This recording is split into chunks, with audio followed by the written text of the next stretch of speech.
Hello everyone! In today's video, we're going to explore how to connect MailerLite with Systeme.io easily. If you're new to MailerLite, you can sign up using the link in the description below. For those who already have an account, simply log in and follow along.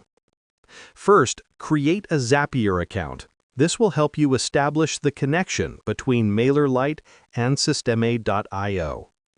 Once you're on the Zapier dashboard, click on Create, then select Zaps. Next, choose both MailerLite and Systeme.io from the list of available apps. On the right-hand side, fill in the required details. To link your MailerLite account, click Sign In and log in using your credentials. Repeat the same process for your Systeme.io account. Once everything is connected, click Publish, and you're all set. Your MailerLite and Systeme.io accounts are now successfully integrated and ready to work together. Thanks for watching, and I hope this tutorial helps you set up your integration smoothly.